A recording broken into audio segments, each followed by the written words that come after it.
Bienvenue. Je suis Rafustar. Aujourd'hui, nous plongeons dans un monde où le mythe rencontre la réalité biologique, au cœur de la nature sauvage. Oubliez les légendes.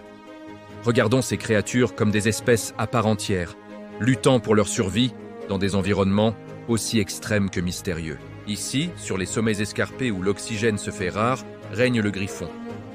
Un prédateur hybride, parfaitement adapté aux vents violents des hautes altitudes.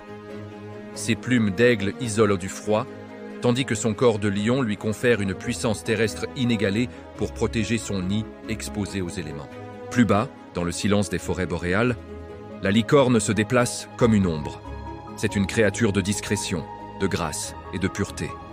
Elle s'abreuve à des sources luminescentes, puisant son énergie dans les minéraux rares de ses eaux anciennes, loin de tout regard humain ordinaire. Sa corne n'est pas qu'un ornement. C'est un organe sensoriel capable de détecter les moindres vibrations de la forêt environnante sur des kilomètres. Changement radical. Dans la chaleur étouffante des zones volcaniques, nous trouvons le nid de braise d'une espèce unique, le phénix. Ici, la vie naît des cendres. Ses ailes de feu ne sont pas de simples flammes, mais une réaction chimique complexe de ses plumes protectrices. Le phénix se prépare à son cycle de renaissance, un spectacle de régénération biologique qui défie notre compréhension actuelle de la mortalité naturelle. Dans les profondeurs toxiques des marais stagnants, l'hydre surveille son territoire. Chaque tête possède une conscience propre, mais un but de chasse commun. Elle chasse des poissons géants en parfaite coordination, utilisant leur venin pour paralyser leur proie dans ces eaux privées d'oxygène.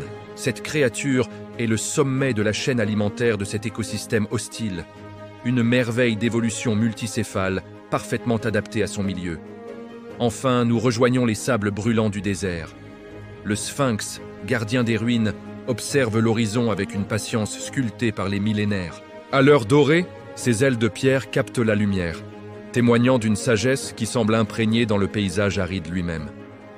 C'est un être solitaire, dont le rôle dans cet écosystème reste l'un des plus grands mystères de la cryptozoologie moderne. Ces créatures ne sont pas que des contes de fées. Elles sont les gardiennes d'écosystèmes invisibles que nous devons apprendre à respecter. Merci de m'avoir accompagné. Je suis Rafustar, et n'oubliez jamais, la magie n'est souvent qu'une science que nous n'avons pas encore explorée.